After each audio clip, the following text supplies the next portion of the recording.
تبارك وتعالى في محكم كتابه بعد أعوذ بالله من الشيطان الرجيم بسم الله الرحمن الرحيم شهر رمضان الذي أنزل فيه القرآن هدى للناس وبينات من الهدى والفرقان. Sungguhnya pada bulan Ramadan ini padanya diturunkan Al-Quran, yang mana Al-Quran ini menjadi hudan, petunjuk pada seluruh manusia, dan menjadi penjelasan dan juga menjadi petunjuk yang membezakan di antara kebenaran dan kebatilan. Ayat 185 surah Al-Baqarah. Sabda baginda sallallahu alaihi wasallam, man shama Ramadan imanan wa ihtisaban ghufira lahu ma taqaddama min dhanbihi. Wa qala aidan man qama Ramadan imanan wa ihtisaban ghufira lahu ma taqaddama min dhanbihi. Kedua-duanya hadis riwayat Bukhari dan Muslim. Nabi sallallahu alaihi wasallam menyebut, siapa yang berpuasa dengan penuh keimanan, keyakinan, dan dengan penuh pengharapan, dalam matan yang lain, man qama Ramadan, siapa yang mendirikan amalan-amalan di bulan Ramadan dengan penuh keyakinan, keimanan, wahtisaban, dan juga pengharapan kepada Allah Subhanahu wa taala, ghufira lahu ma taqaddama min dzambi, pastinya Allah taala akan mengampunkan, menghapuskan dosa-dosa. Sadaqah Rasulullah sallallahu alaihi wasallam. Al-Fadil Ustaz Fakhrul Razi, imam dan khatib kita, Fadil Ustaz Tuan Haji Ahmad, yang merupakan tazkirah kita sebelum Jumaat tadi, pada seluruh ahli-ahli tata kuasa masjid, hadirin muslimin yang dirahmati Allah Subhanahu wa taala. Pertama-tamanya marilah sama-sama kita merafakkan kesyukuran kehadrat Allah Subhanahu wa taala di atas nikmat Islam, nikmat iman, dan yang paling besar nikmat kita mengecapi Ramadan ini, anugerah Ramadan yang dikurniakan oleh Allah Subhanahu wa taala kepada kita, sehinggalah hari ini kita masuk kepada detik-detik yang terakhir, saat-saat yang paling penting pada kita semua, iaitu menjelang 10 akhir Ramadan. Alhamdulillah, syukur kita pada Allah kerana masih diberi kesempatan oleh Allah Ta'ala, dipanjangkan umur oleh Allah Subhanahu wa Ta'ala. Meskipun Allah Ta'ala ni tidak cabut nyawa orang tiap-tiap hari, tiap-tiap saat, tiap-tiap masa Allah Ta'ala boleh cabut nyawa orang. Sebab itulah, kalau kita membicarakan soal maut, soal kematian, sebenarnya kita dengan mati ni cukup dekat. Kita dengan kematian ni cukup dekat, cuma kita tak perasan. Kita saja berasa mati ni jauh dengan kita. Hakikatnya kalau kita hitung, kalau kita kira, tiap-tiap hari, tiap-tiap minggu, tiap-tiap bulan, cukup ramai orang yang dimatikan oleh Allah Subhanahu wa taala dengan apa jua cara sekalipun. Kullu nafsin za'iqatul maut. Fa iza jaa ajaluha la yastakhiruna sa'atan wa la yastaqdimun. Kata Allah, bila mana aku telah menentukan ajal bagi suatu kaum ataupun seseorang, la yastakhiruna sa'atan wa la yastaqdimun, nescaya timing itu, masa kematian dijanjikan itu, tidak akan aku percepatkan walaupun sesaat, ataupun tidak akan aku pelambatkan walau sesaat. Siapa percaya kapal terbang yang berlepas dari Amsterdam, yang sepatutnya tiba di Kuala Lumpur pada jam 6.10 pagi tadi, tiba-tiba tidak tiba. Inilah yang dikatakan hidup mati itu di tangan Allah. Hidup mati itu di tangan Allah, dan Allah Ta'ala maha berkuasa di atas segala-galanya. Iza arada syai'an ay yaqula lahu kun fayakun. Allah Ta'ala dah declare, dah sebut awal-awal kepada kita, apa sahaja perkara yang berlaku di atas muka dunia ini, semuanya di atas perencanaan Allah. Perencanaan Allah. Manusia boleh buat teknologi, manusia boleh kontrol sistem, tetapi kuasa Allah mengatasi sistem manusia. Kuasa Allah mengatasi perancangan manusia. Ini kita kena yakin. Dan Allah Ta'ala suruh kita tengok alam ini sebagai bukti kekuasaan Allah. Awalam yarau ila at-tayri fawqahum safat wa yakbidhun ma yumsikuhunna illa ar-rahman. Allah Ta'ala kata, mu tak tengok ke burung-burung yang berterbangan itu? Burung yang boleh terbang dengan baik itu, dia boleh ke kanan, boleh ke kiri, boleh terapung di atas udara. Burung ni boleh terbang, kata Allah, bukan kerana kuasa burung, bukan kerana sayap burung, tak, illa ar-rahman, melainkan kerana kesiap belah aku, kerana rahmat aku. Akhirnya tuan-tuan, berlaku perkara-perkara begini, kita orang mukmin ni, kita kena kembali ke mana-mana, kena kembali kepada Allah. Hebat setara mana sistem manusia, bisa setara mana teknologi, tak boleh lawan ketentuan Allah. Dan kita bersimpatilah di atas apa yang berlaku, terutamanya kalau tuan-tuan ikut berita, ada saudara kita daripada mana, Sarawak, 6 beranak, tak ada berlaku, satu family, satu keluarga yang bekerja di luar negara, nak balik menetap di Malaysia, habis nenek, tak ada habis. Ma qadarallah, semuanya telah ditentukan oleh Allah. Sebab itulah amat nak kaitkan betapa saat kematian itu tidak jauh dengan kita, dekat sebenarnya. Analogi mudah, kita nak tahu orang mati ni ramai tak ramai sehari-hari, senang saja. Kita tengok rekod kematian. Kita katalah wak lolok lah, kita kata kita ambil rekod kematian di Hospital Kota Baru, rekod kematian di Hospital Kubang Krian, Hospital Suruh Kelantan ni, kita capur belakang, agak-agak hari ni saja ramai ada orang mati. Maka saya yakin tuan-tuan boleh bersetuju dengan hamba, amalkanlah. Tak, itu baru Kelantan kita capur. Dengan denggi pula lah ni dah, denggi pembunuh yang paling berbahaya di negara kita hari ni.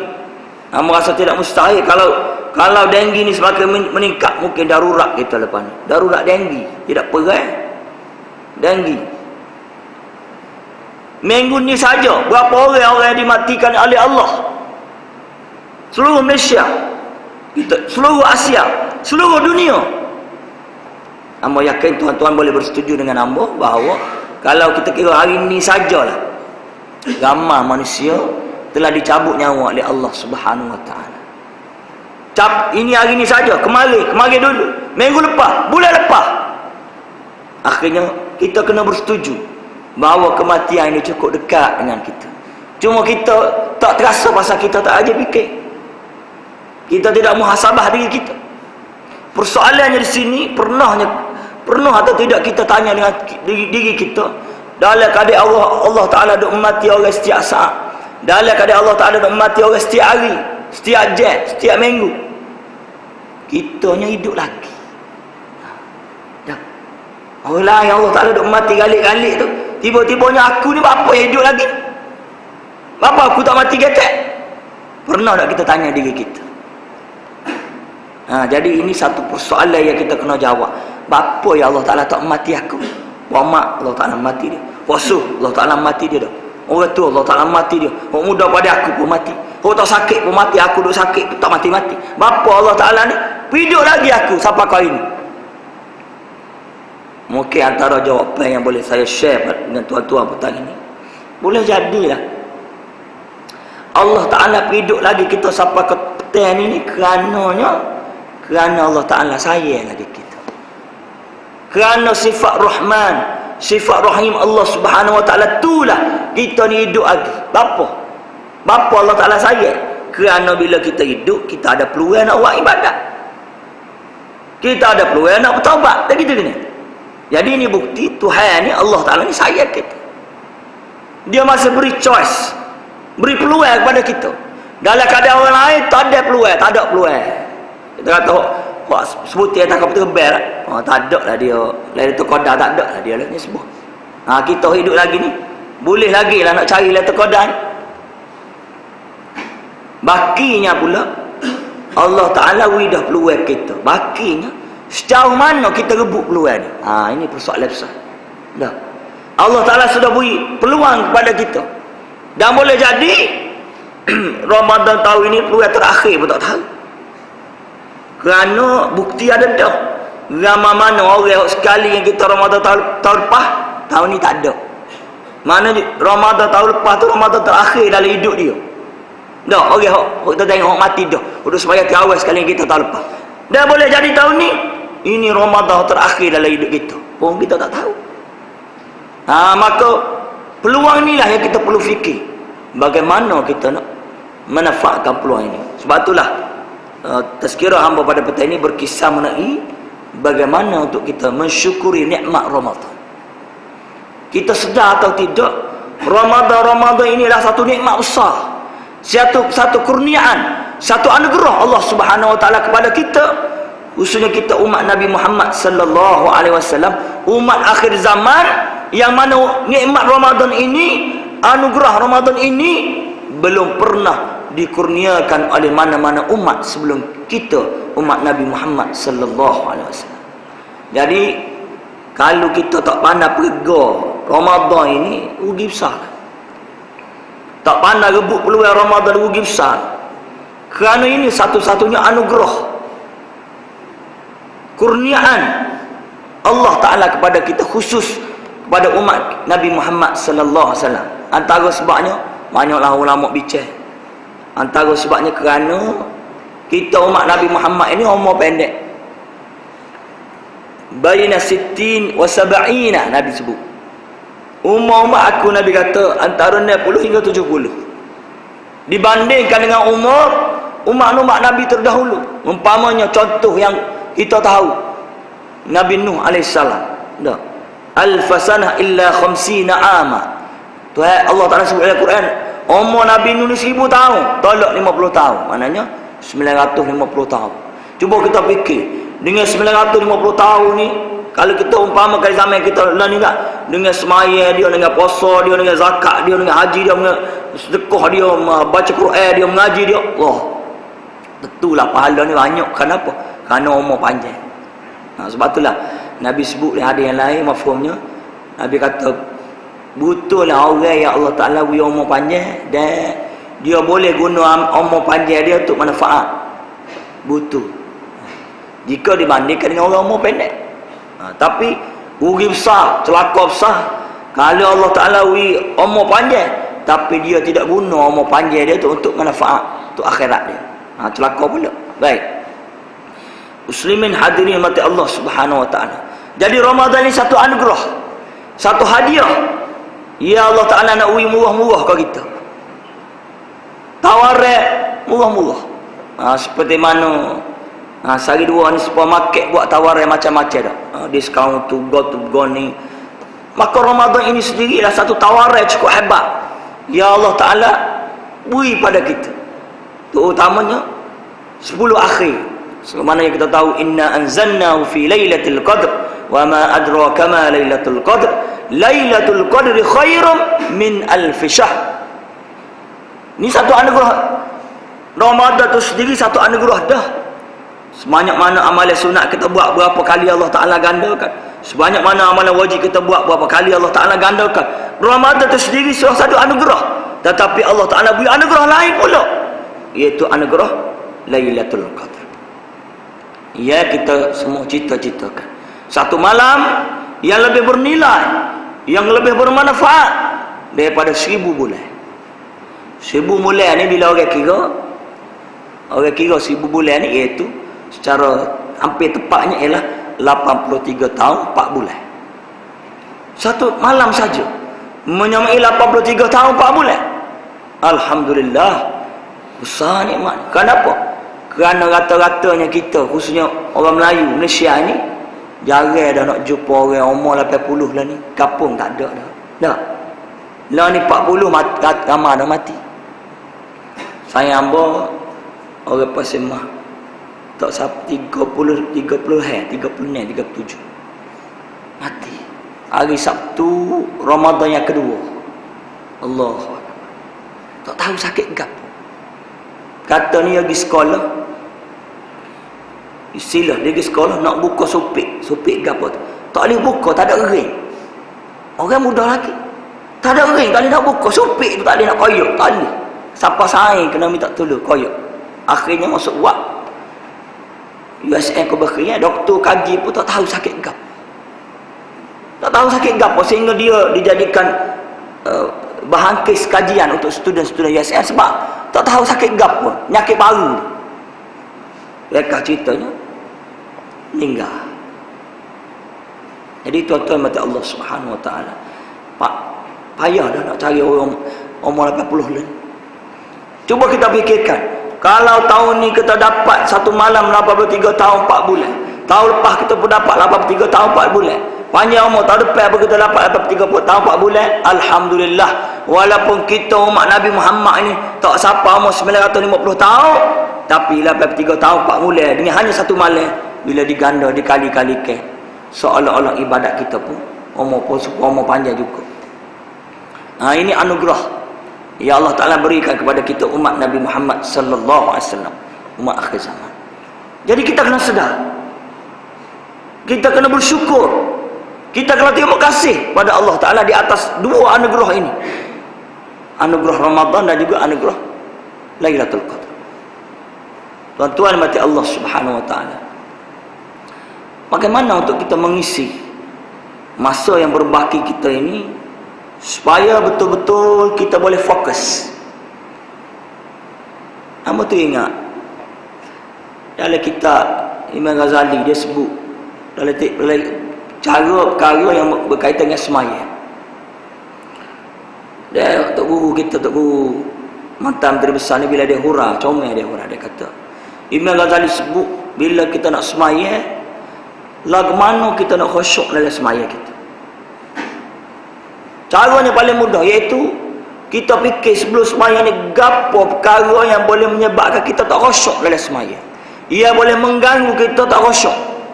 Kalau kita ni jenis perah lembu, setiap kali sembahyang kita ingat ke lembu, dah biar air dah kau kualih dah lagi, maka kita kena pelesar belakang lembu, biar air lembu gapo. Sebab dia kata kalau berat sangat boleh mari sembahyang ingat ke lembu, lalu nak jual lembu. Masa kes lembu ni aku tak khusyuk sembahyang. Ini contoh yang orang panggil very simple, sangat mudah untuk kita faham. Sekarang sama, situasi yang sama. Kita ni kalau boleh 10 hari terakhir ni kita nak fokus, betul-betul fokus kepada amal ibadat 10 akhir. So kita fikir apa yang mengganggu kita, apa dia oleh menjejahkan kita. TV boleh menjejahkan kita. Amba tertarik dengan komen kalau tuan-tuan ikuti Dr. Abdul Basit dalam dia punya Facebook. Dia kata TV pun pandai, dia kata. Masuk Ramadan, syarikat-syarikat kita kena ingat, syarikat-syarikat, maaflah kalau ada orang kerja dengan TV sini, amba cuma nakal daripada komen Dr. Basit. Tuan tahu tak Dr. Abdul Basit? Tanyalah ustaz di Bismillah dak. Pondok Sungai Negeri. Dia kata syarikat TV ni meneka. Bila masuk bulan Ramadan, dia tukar cerita-cerita yang berat-berat tu, ngarut-ngarut, dia mari cerita Islami. Baguslah. Tapi sedar atau tidak, cerita Islami itu juga dalam masa sama telah melalaikan kita. Oh bagus ustaz, cerita jejak Rasul, bagus, memang kita tak nafi. Tapi dalam masa sama, kalau kita tak pandai, dia boleh melarakan kita. Quran kita tinggal, semaya kita tinggal. Apa? Seronok tengok rancangan TV. Dia orang menego, dia fikir dia punya apa panggil marketing dia, bagaimana nak suruh volume orang tengok TV ni stabil. Dia fikirlah kaedah dia. Jadi kita jangan tertipu. Kita kena tengok mana prioriti, keutamaan, aulawiyat. TV ke Quran? Quran utama. TV ke apa nama zikir? Zikir utama. Pandai, bukan tak boleh tengok langsung, pandai-pandai lah. Jadi ini komen Dr. Basit, tertarik dengan komen dia. Baik, hadirin yang dirahmati Allah Subhanahu Wa Taala sekalian, apa yang menghalang kita untuk kita fokus 10 akhir? Perkara yang merasa menghalang kita sekali, tengok tepi sungai, tuan-tuan tahu tepi sungai, dalam bandar supermarket, Masalah orang Melayu, tahulah ini budaya Melayu ke. Orang Melayu ni biasa last minute, gapo pun last minute semua. Tahu jenis hero tak gaduh kawan. Shopping pun last minute. Kalau menjejaskan fokus kita kepada 10 akhir ni, hang rasa lepas hang kuliah ni tu klik rumah, teknik ke shopping lalu. Tak. Beli lalu. Baju gaya ke gapo beli, perabli. Kalau ada PT lah, tak ada PT tak ada arah. Nah. Beli perabli. Oh ya, kau orang rumah. Abang ni boleh kesedaran baru ni. Boleh kita duk cara kau orang duk masjid kita duk Tesco contoh. Nah, orang dalam masjid kita duk main ni bolah. Kau tahun lepas tu sungai dah kata. Buat tahun ni 10 akhir kita nak beranak lagi masjid belakang. Ya, kadang-kadang betul tuan-tuan. Budaya mempengaruhi. Orang Arab sebut dia kata al-insan apa ni panggil ibnul bi'ah. Manusia ni dia akan terpengaruh dengan persekitaran, environment, culture kita, persekitaran kita. Sebab tu kalau tuan-tuan berada di negara Arab, dalam tempoh sekarang ni tak kira lah di tengah-tengah, di Mekah ke di Madinah ke di mana-mana, ia lain. Persekitaran akhir Ramadan ni orang duduk di masjid. Mengalami yang mau belajar di masjid sendiri, Ustaz, email kita pun. Kalau di masjid, Pak mau duduk di Ayus Sabi' di Kairah tu, bila nak masuk Ramadan saja nak lain kemerihan dia dengan masjid, dengan lampu lilak-lilaknya, dengan tanglung arak dia, ada tanglung cara dia. Ghaibah, rasa nak masuk Ramadan tu rasa lain. Kita ada juga lampu lilak malam raya. Ada pula lampu lilak pemakai. Contoh. Dah bila 10 akhir belajar di masjid ni alhamdulillah lah. Dah 10 akhir dia buat satu ruang, satu sudut untuk orang rehat. Ada orang kalau kita kat orang kelambu-kelambu ngau denggi kan, orang kelambu-kelambu, toto-toto, dia sedia ruang khusus menggalakkan, mewujudkan persekitaran environment bi'ah yang soleh, yang baik. Jadi orang terasa nak. Jadi hamba dengar tadi alhamdulillah lah masjid ni dengan sedia sahurnya, masjid pun selesa, ada aircon, tak ada sebab dah kita. Sekarang dah betul hamba perhati di mana masjid tak ada sebab dah orang tak segi masjid. Dah. Kalau dia kata ustaz masjid panas, dah ni aircon belakang masjid. Rumah kita tak ada aircon setengah lah. Dah. Selesa masjid, tak segi juga. Ayuh. Dah. Badan habis selesa dah masjid. Makan buka orang sedia, sahur orang sedia lagi. Apa yang atas segi tak ada. Baik. Kesedaran. Dia tak boleh kesedaran melainkan seperti apa Fadil Ustaz Haji Mak kita sebut tadi, melainkan dengan ilmu. Tak lagi dah. Penyesalan penyelesaian bagi segala masalah ni jalan akhirnya ilmu, dengan ilmu. Baik, muslimin hadirin mata Allah Subhanahu wa taala. Jadi amal kita buat persiapan raya tu kita buat awal. Alhamdulillah hamba sendirinya sehari sebelum Ramadan erat tangan orang tino, yalah erat tangan tak erat kaki, erat tangan. Kata pergi supermarket tu beli belakang baju raya anak, mau anak tu anak, nek anak beli habis. Supaya apa? Supaya kita tak mikir dah. Dan lepas lagi kita hanya fokus Quran, zikir, solat semaya. Lain beres. Dia amal rasa tak ada kalau pok kita ni beli awal baju raya, tahi raya tak muak nak bakar. Tak lagi. Dah. Yang ambo start kes beli akhir nak bimbang takut tak muak beli awal-awal. Berat dah lalu makan berapa menang tak muak dah. Dah. Beli awal-awal. Jadi masa belum terlambat tuan-tuan. Hari ni hari Jumaat esok 1, ajak orang rumah pergi beli. Dan betul baik beli awal dia mau khalupu kelik. Jalan jeng lagi sombak. Kau sabuk guru panggil. Kalau tepuh kata pula cakap nak ambil anak kocik kata nak kata orang baik. Anak kocik kata berapa? Nguci kata. Allah macam-macam ni kalau kita pelik-pelik. Dah. Belilah ni. Jalan pun tak jam mana, dah. Barang soh ada belakang. Besar masalah. Kita boleh fokus kepada amalan 10 akhir. Baik. Muslimin hadirin mati Allah Subhanahu wa taala sekalian. Yang kedua, hamba juga tertarik dengan khutbah Jumaat kita pada hari ini berkaitan dengan Quran. Ramadan ini bulan Al-Quran. Secara ringkas hamba nak sebut petaninya lebih kurang ada 8 ataupun 7 tuntutan Al-Quran kepada kita. Kita sebagai orang Islam ni baca Quran, alhamdulillah. Hak Quran yang kita kena tunaikan, tuntutan Al-Quran kepada kita lebih kurang 7 kali. Secara ringkas. Yang pertama, orang panggil of course. Mula-mula sekalinya, Quran itu mesti dibaca. Orang panggil kalau tak baca Quran tak boleh bincang bagian ni. Bagian pertamanya Quran ni kena baca dulu mula-mula. Dan mau yakin pok kita ni baca belakang Quran. Kalau ada lagi orang tak baca Quran, ni dengan 10 akhirnya berat benar. Berat dah lalu apa ni. Quran ni kena baca. Yang kedua, Quran itu betul lah mesti dibaca, tapi mesti dibaca dengan betul. Ini masalah. Bagus dah kita baca Quran, tapi betul dah kita baca Quran. Sedangkan Allah Ta'ala sebut warattilil Qur'ana tartila. Quran ni kena baca dengan betul. Dia ada kaedah dia, dia ada hukum dia. Sebab itulah di dalam bulan Ramadan ini kita digalakkan, diminta untuk bertadarus. Tadarus ni maknanya ulang kaji. Itu maksud tadarus, ulang kaji. Dia tadarus ni bukan calon-calon. Orang yang mengasahkan tadarus Nabi Muhammad dengan malaikat Jibril. Ya, kita baca sirah. Setiap pagi Ramadan, malaikat Jibril akan turun, Nabi Muhammad akan baca. Akan apa? Tasmi' Quran daripada Jibril. Jibril akan tashih. Betul tak bacaan Nabi setiap kali Ramadan. Jadi itu asas tadarus, itulah asas perbuatan Nabi Muhammad sallallahu alaihi wasallam dengan Jibril. Bukan main-main. Bukan tok lebar rekor ni, tadarus ni dah mari pada sunnah Nabi Muhammad sallallahu alaihi wasallam. Jadi Quran ni kita kena baca dengan betul. Makna kata kena belajar. Kena belajar tajwid, kena belajar. Sebab memang maaf nak sebutnya. Kalau Quran ni kalau kita baca sorat betul semua. Betul semua.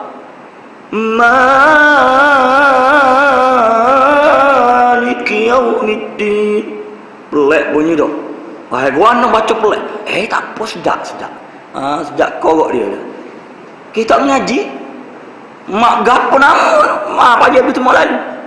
Kita baca sorat betul semua. Dia ngajak tegur, salah selalu.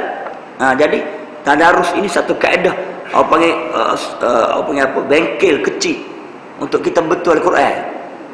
Ada 2 orang tak pada, dak seorang baca, seorang dengar perhati. Kadang-kadang bukan kita tak kena salah. Kadang-kadang kita baca hok bagi atas, kita tak bagi bawah, dak. Hok bagi depan, kita tak bagi atas, salah. Maka ada orang yang akan tashih, perbetulkan bacaan kita. Kalau boleh buat dalam halaqah, dalam grouping, dalam bulatan, lagi baik. Rumah kita boleh buat. Tak. Duduk panggil isteri, panggil anak-anak. Ni pok kita makan berjemaah. Tengok TV berjemaah. Membaca Quran tak berjemaah. Tak. Bagus dah makan berjemaah, bagus. Tengok TV berjemaah, ada belakang kan ayah mak tak tengok bola. Tak. Anak tino pun sorok kuat juga bola. Allah. Tuan-tuan tahu belakang tak? Malah seluruh umat Islam di dunia ni sedih. Kok mana penyokong Brazil lah. Malah tu Brazil kalah. Tak. Hamba mujur sokong Jerman. Tak. Yang kecil tak tahu sokong Jerman apa. Rupanya orang Elon ni Jerman bunuh Yahudi. Hitler kata, tahulah dalam internet betul-betul lah, Hitler kata zaman aku dulu aku boleh nak mampu Yahudi belakang ni, boleh. Aku ada kuasa tu. Tapi aku tinggal sikit Yahudi puakmu supaya mu kenal sifat Yahudi, dia mu tahu apa. Apa aku bunuh Yahudi. Sedap juga Hitler. Dah. Aku tinggal sikit sakit baki bakar Yahudi ni supaya mu kenal perangai Yahudi, dia mu akan tahu apa aku bunuh Yahudi. Ni aku bunuh. Jahat lah. Yahudi ni jahat. Baik. Malah Brazil kalah, tuan-tuan tahu tak? Malah tu juga Israel attack Gaza. Malah tu juga Israel bom Gaza. Tapi umat Islam seluruh dunia ni sangat banyak ketiaknya ke Brazil kalah malah tu. Bukan tiak kerana sedih Gaza diserang Israel. Dan ada tadi spekulasi tuan-tuan tengok berita.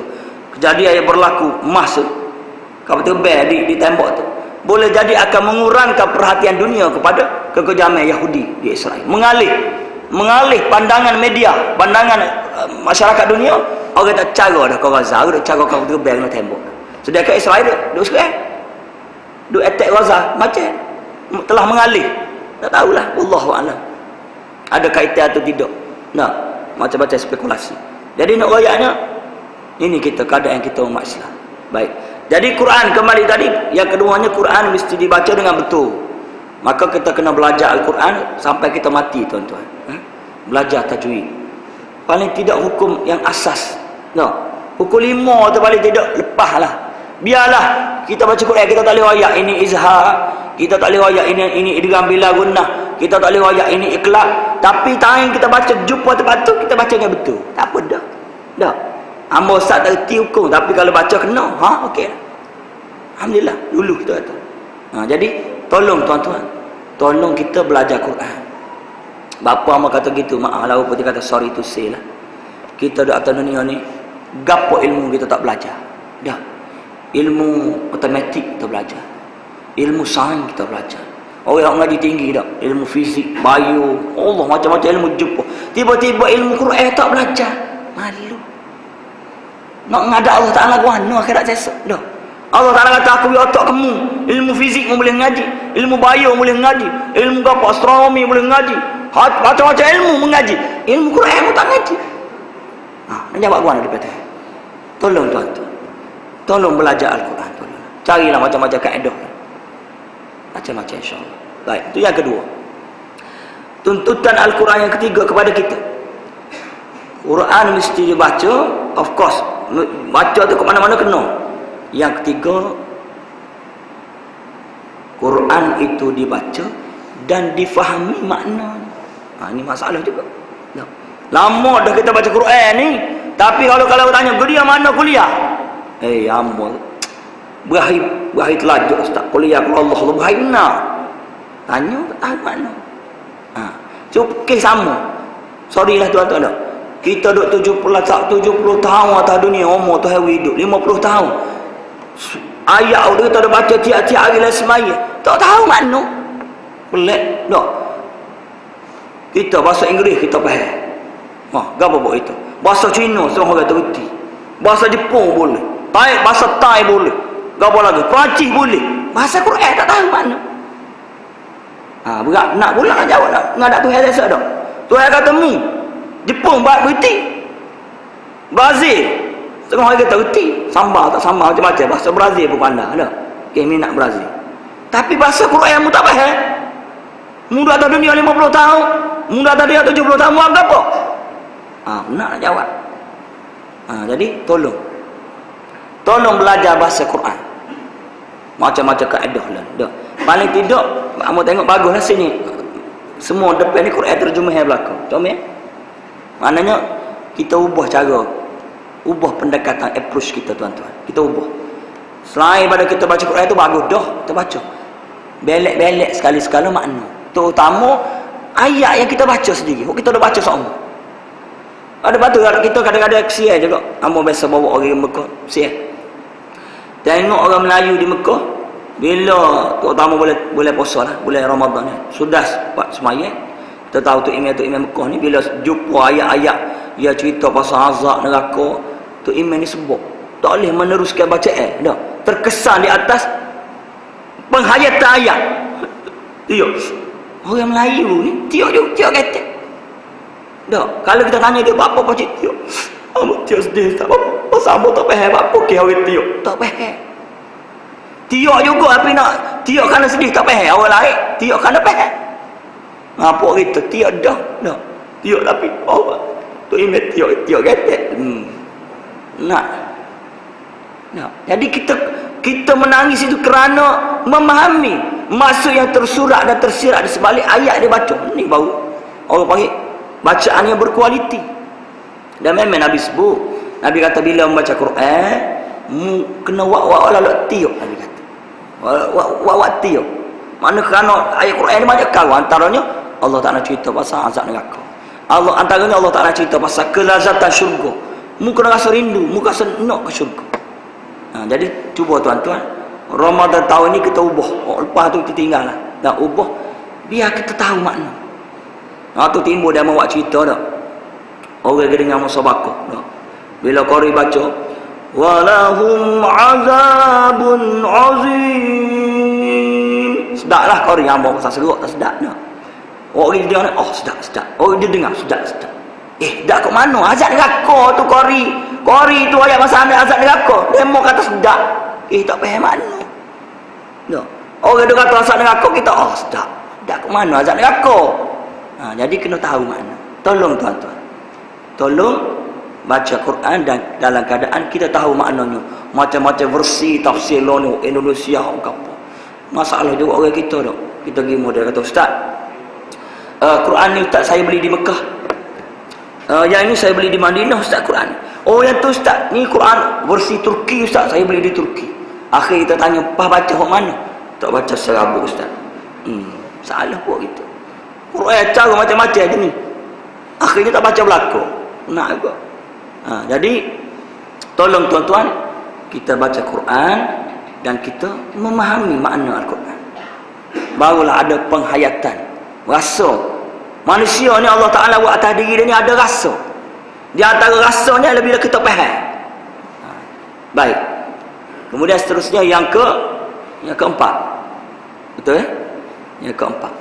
Quran itu mesti dibaca. Ni penat juga yang empat tu. Dan dihafal pula.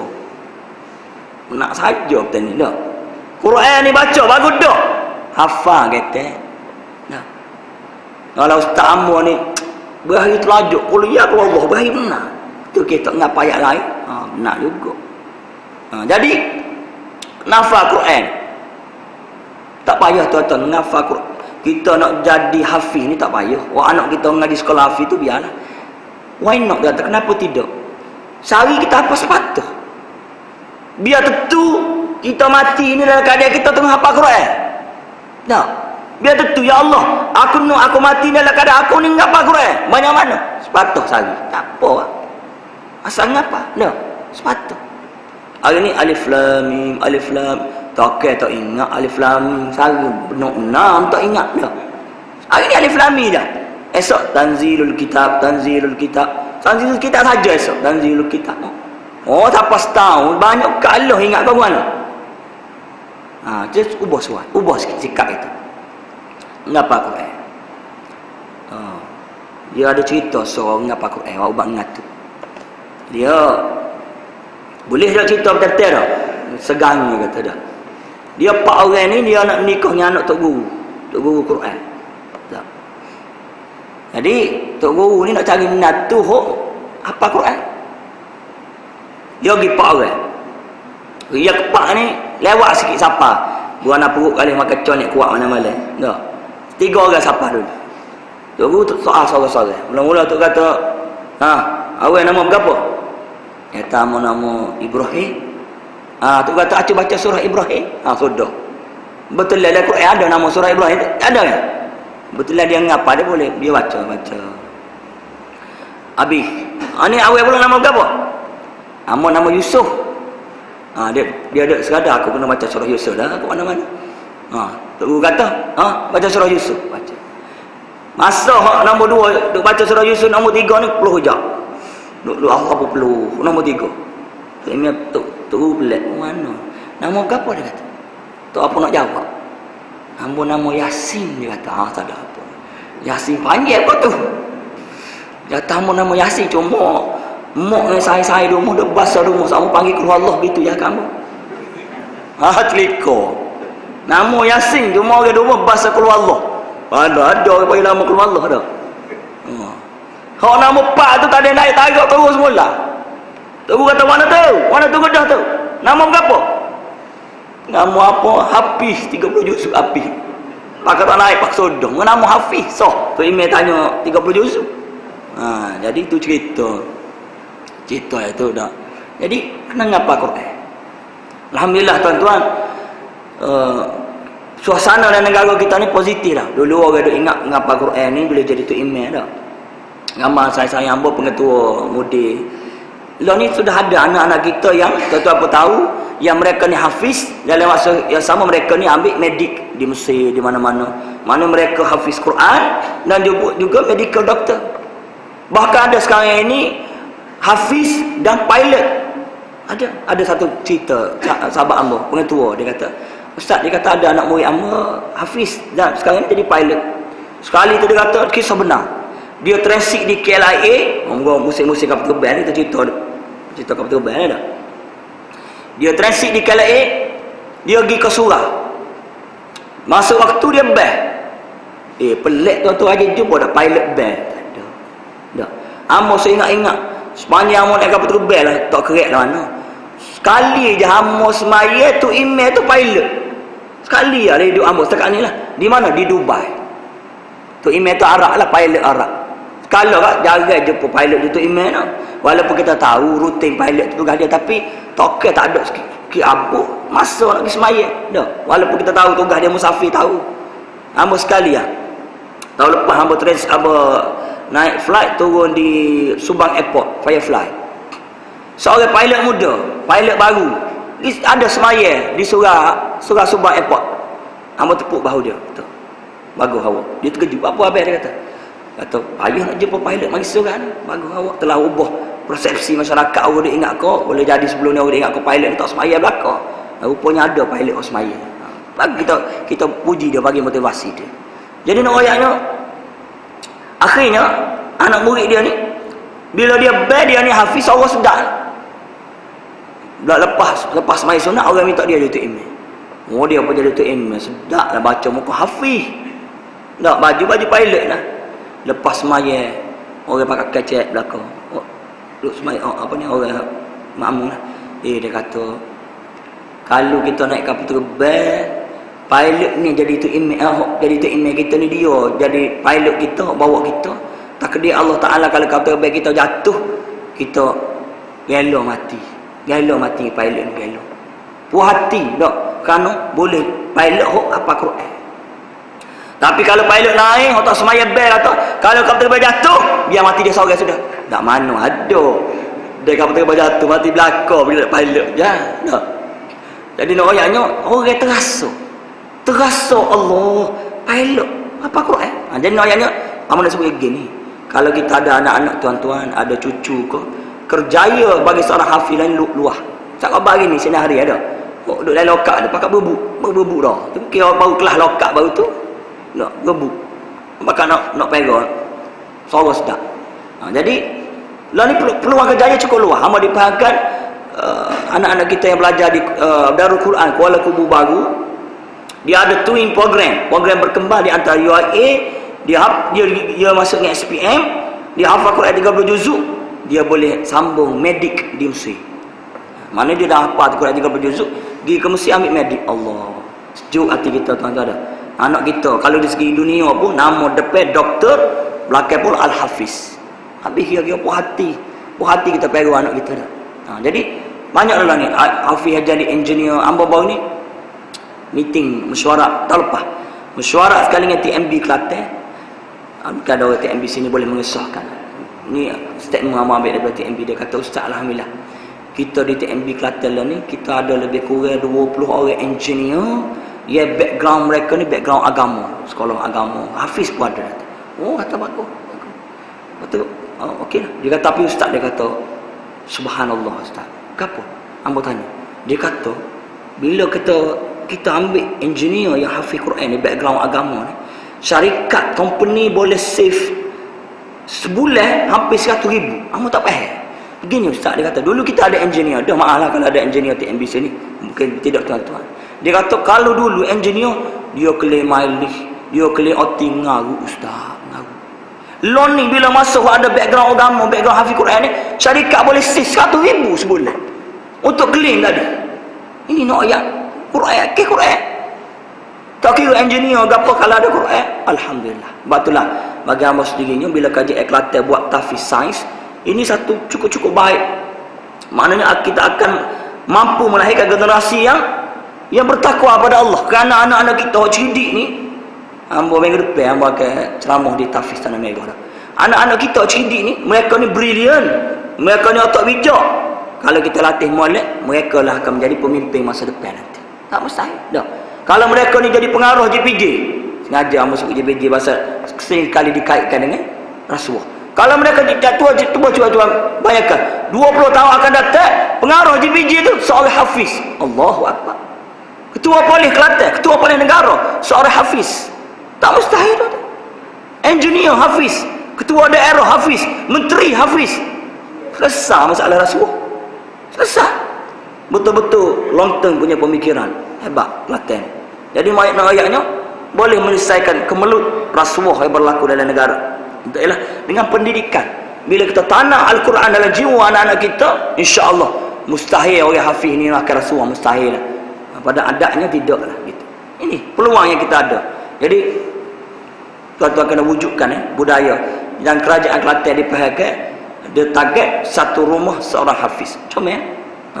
Biar ada satu rumah kita, kalau tidak anak kita, cucu kita. Kalau tidak cucu kita, cicit kita. Biar ada seorang hafiz.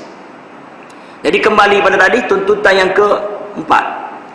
Yang keempat itu kita baca Quran dan kita hafal. Hafal lah tuan-tuan. Kita akan dapat pahala hafal, insya-Allah.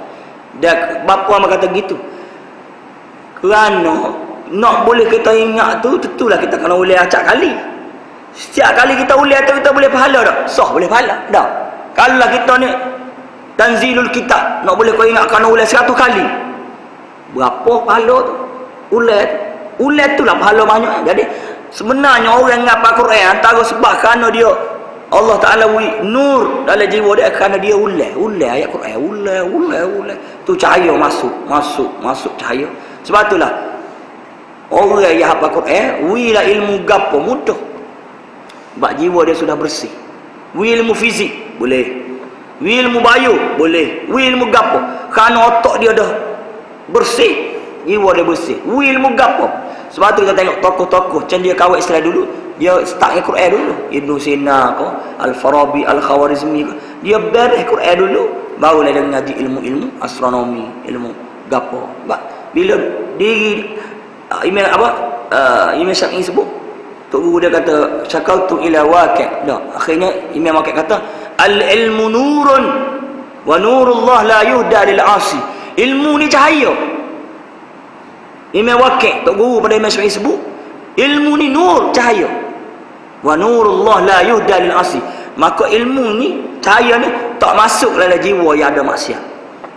Jadi sebab itulah kalau kita perkemahkan anak kita dengan Quran, warilah ilmu gapo lepas tu, insya-Allah beres. Kerana cahaya duduk dalam diri dia. Baik. Habis pada sekali yang kelima. Yang keenam. Yang kelima.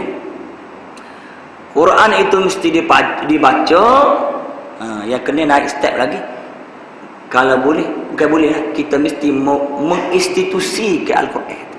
Mesti mewujudkan budaya Quran. Orang panggil ni Quranic culture. Kena ada budaya Quran. Budaya Quran dalam masjid, budaya Quran dalam keluarga, budaya Quran dalam masyarakat, budaya Quran dalam pejabat, budaya Quran di mana-mana. Sebab itulah ni orang sudah bercakap soal Quranic study. Ilmu berkaitan Quran. Banyak lagi kita tak gali sebenarnya ilmu-ilmu Quran ni. Dia panggil apa? Ijazul Quran. Sebenarnya ilmu-ilmu sains yang ada pada hari ini sebenarnya berasaskan pada Quran. Ulama-ulama dulu semuanya ambil pada Quran. Baik. Jadi tuan-tuan kata Allah Subhanahu Wa Taala, terutamanya 10 akhir ni, amo tengok orang Arab bagus pak ni. Bagaimana dia nak wujudkan budaya Quran. Contohnya kita target nak khatam Quran. Pasti orang Arab ni buat gini. Kalau dia nak kerja pejabat, atas meja dia di office dia ada sebutir Quran. Atas kereta dia ada sebutir Quran. Maknanya dia gimana saja pun peluang untuk dia baca Quran ada sama. Bahkan askar yang jaga tugu di Mesir lah, tengok bila-bila hidup cacat gitu, dia buka Quran kecil dia pakai dia baca Quran. Ini budaya persekitaran. Orang ada atas bah, naik bah, duduk cacat atas bah ni, mengalami pergi kuliah duduk cacat atas bah, buka Quran Arab, buka Quran baca. Maknanya di mana-mana orang baca Quran. Ini kita kena wujudkan persekitaran Al-Quran ini, Quranic culture ni kita kena wujudkan. Bagaimana cara fikirlah, kita buatlah. Macam mana? Gak ni tuan-tuan. Boleh kata semua kita ni ada smartphone belaka. Telefon pintar orang panggil. Download je Al-Quran, gimana pun Quran duduk sekali dengan kita. Tak gitu gini tak? Gimana? Bonio gagal apa? Ar-Raji Bank sponsor dah. Bayar Quran apa tak? Macam-macam. Biar duduk mana pun ada masa dua sikit. Bini kita pergi beli di bazar Ramadan, kita duduk dah ketak baca Quran. Ni kita nak pergi beli ketak. Masalah juga orang jual bazar Ramadan. Allah, hamba duk ngeluh sama. Kita lah orang jatuh ni, jaga kita ni ya pagi tadi jaga ke main kita puasa kita.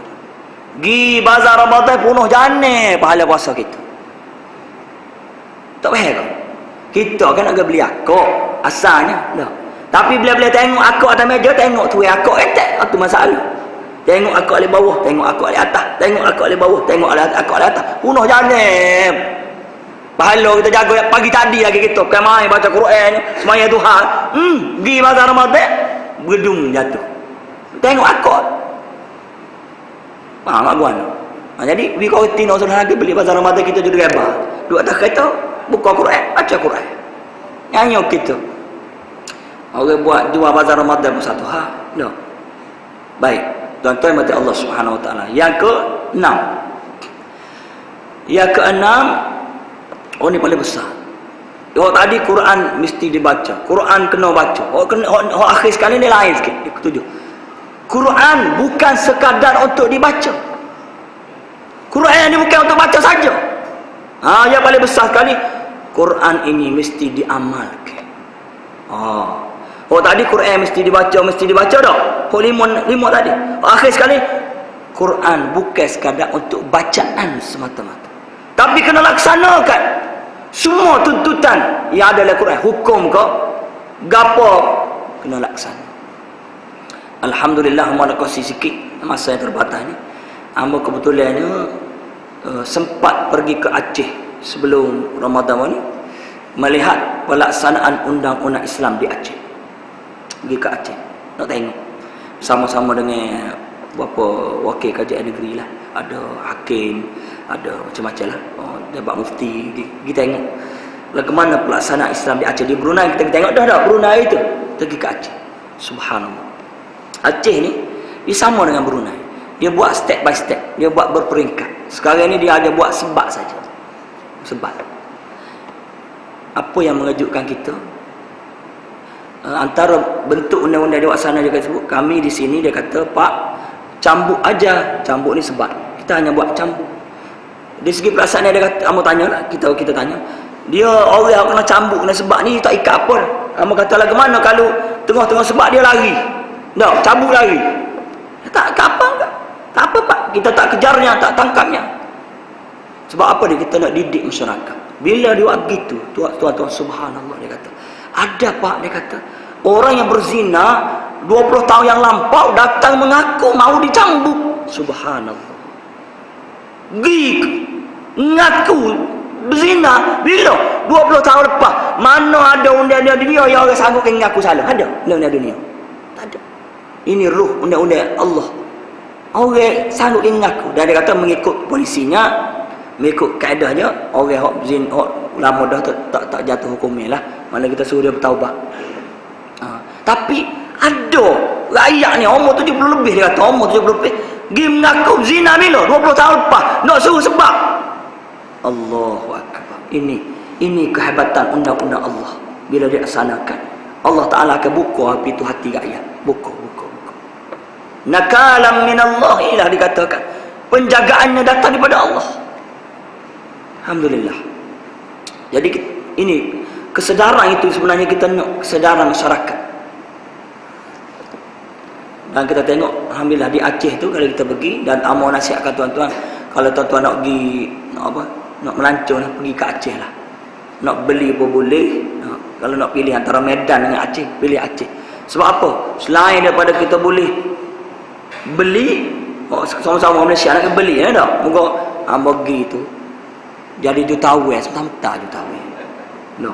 Tukar piti jutawan selalu. Nyangge pak kita mana jutawan belaka pak kita. Orang boleh berapa sejuta rupiah lebih. Jutawan boleh sejuta lebih kan. Di Aceh tuan-tuan, antaranya dia ada sekarang ni muzium tsunami. Dia buat di tengah-tengah bandar Aceh, di dekat masjid Baitur Rahman tu. Ada muzium tsunami. Kita masuk tu insya-Allah kita akan dapat kesedaran betapa besarnya kuasa Allah. Tragedi tsunami itu betul-betul menunjukkan kuasa Allah, hebat kuasa Allah. Akhirnya manusia terpaksa mengaku kuasa Tuhan.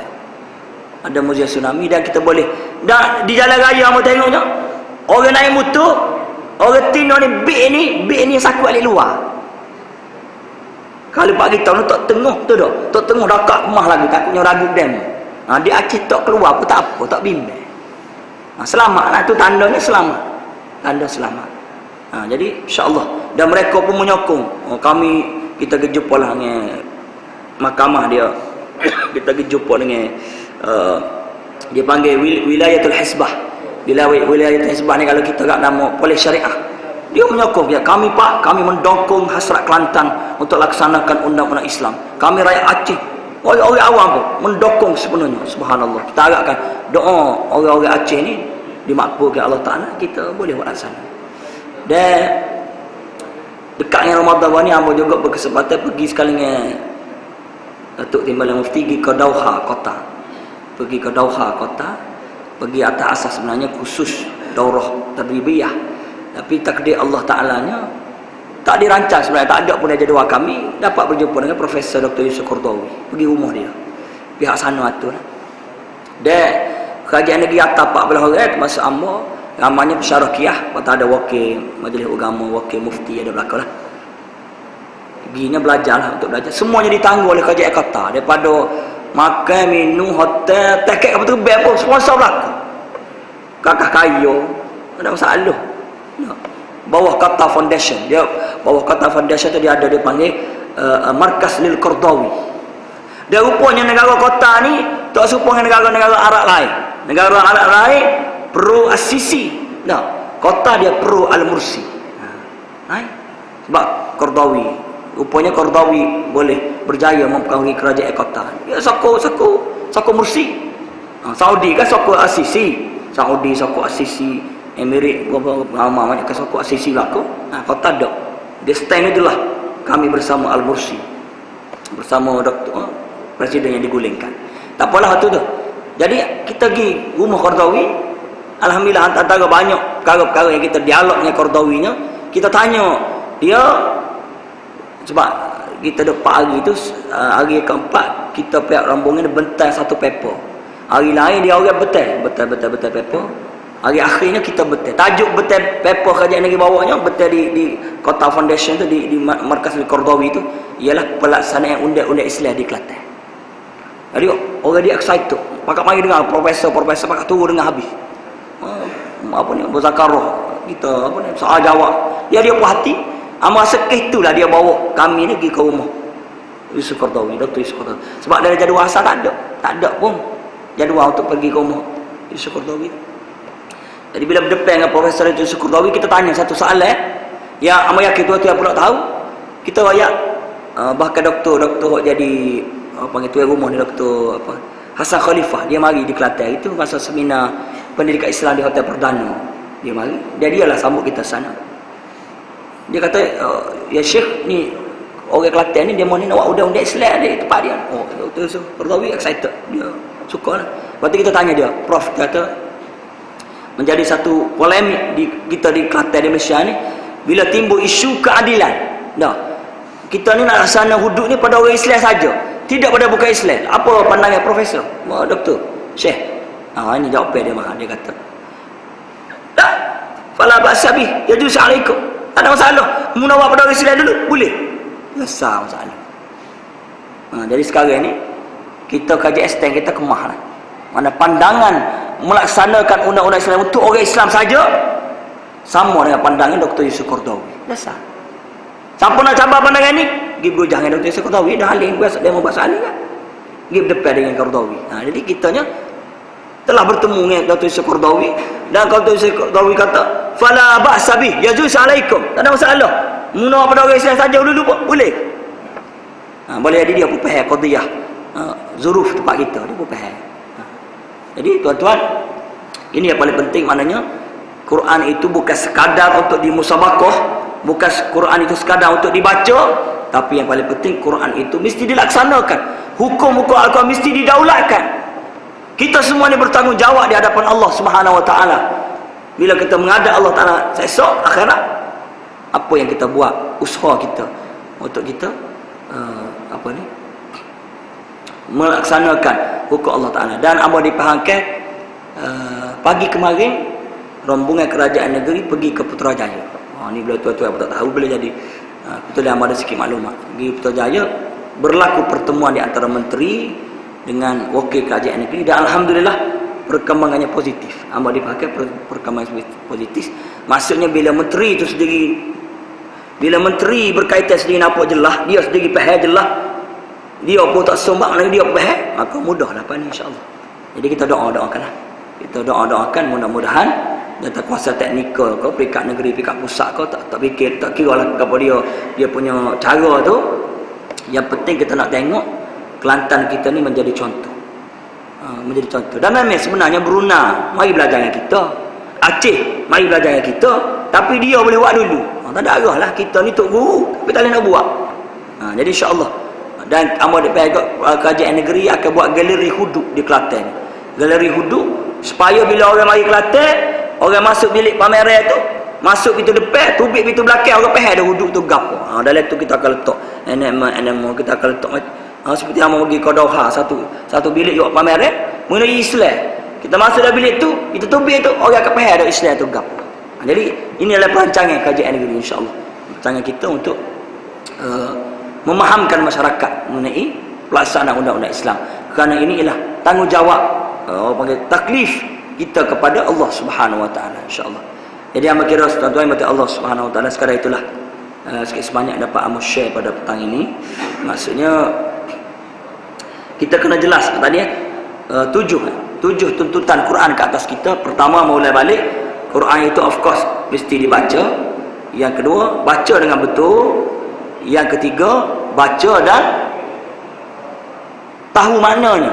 Yang keempat, baca dan hafal. Yang kelima, kita mesti wujudkan budaya Al-Quran, environment, persekitaran Al-Quran.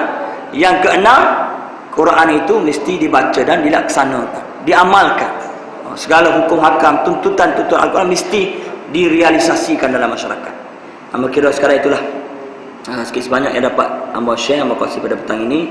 Marilah sama-sama kita berdoa pada Allah Ta'ala, mudah-mudahan Allah Ta'ala panjang umur kita, biar kita dah habis 10 hari yang berbaki ini. Dan juga kita berdoa mudah-mudahan Allah Ta'ala kurniakan kesihatan kepada kita. A'udzubillahi minasyaitonirrajim. Bismillahirrahmanirrahim. Alhamdulillah Rabbil Alamin hamdan yuwafi ni'amahu wa yukafi'u mazidah. Ya Rabbana lakal hamdu kama yanbaghi li jalali wajhika wa 'azimi sultanik. Allahumma aslih fasada qulubina. Ya Allah, ya Tuhan kami, cabut buanglah segala sifat-sifat buruk yang masih ada dalam diri kami ini ya Allah. Allahumma ja'alna minal ladzina yastami'una al-qaul fayattabi'una ahsanah. Ya Allah, ya Tuhan kami, masukkanlah kami ke dalam golongan hamba-hamba-Mu yang bila mana kami mendengar nasihat agama, kami mengambil dan mengamalkan segala nasihat agama itu ya Allah. Allahumma arina haqqa haqqa warzuqna ittiba'ah wa arina al-batila batilan warzuqna ijtinabah. Ya Allah, ya Tuhan kami, kurniakanlah kami, golongkanlah kami kepada golongan yang melihat kebenaran itu sebagai perkara yang benar dan kami sama-sama mendukung kebenaran. Ya Allah, golongkanlah kami ke dalam golongan yang melihat kebatilan itu sebagai satu perkara yang batil dan kami sama-sama menolak kebatilan itu ya Allah. Ya Allah, ya Tuhan kami, sekarang ini kami sudah berada di akhir Ramadan ya Allah.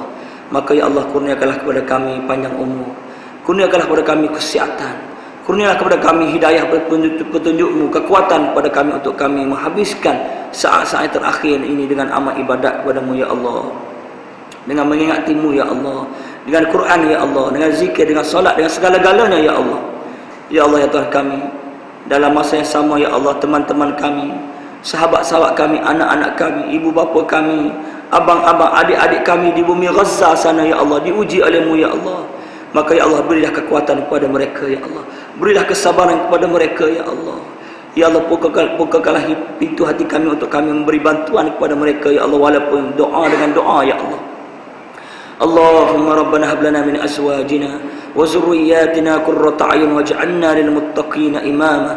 Rabbi ij'alna muqimas salah wa min zurriyyatina rabbana wa taqabbal du'a. Allahumma arhamna bil Qur'an waj'alhu lana imaman wa nuran wa hudan wa rahmah. Allahumma 'allimna minhu ma jahilna wa zakkirna minhu ma nusina warzuqna tilawatahu ana al-lail wa atraf an-nahar waj'alhu lana hujjatan ya rabbal alamin. اللهم زينا بزينة القرآن وأكرمنا بكرامة القرآن وشرفنا بشرافة القرآن وألبسنا بخلعة القرآن وأدخلنا الجنة بشفاعة القرآن وأدخلنا الجنة بشفاعة القرآن وأدخلنا الجنة بشفاعة القرآن وعافنا من كل بلاء الدنيا وعذاب الآخرة بحرمة القرآن. ربنا آتنا من لدنك رحمة وهيئ لنا من أمرنا رشدا. ربنا آتنا في الدنيا حسنة وفي الآخرة حسنة وقنا عذاب النار. وصلى الله على سيدنا محمد وعلى آله وصحبه أجمعين. Walhamdulillah Rabbil Alamin. Sama-sama kita tangguh dengan membaca surat Al-Asr dan tasbih kafar. Bismillahirrahmanirrahim.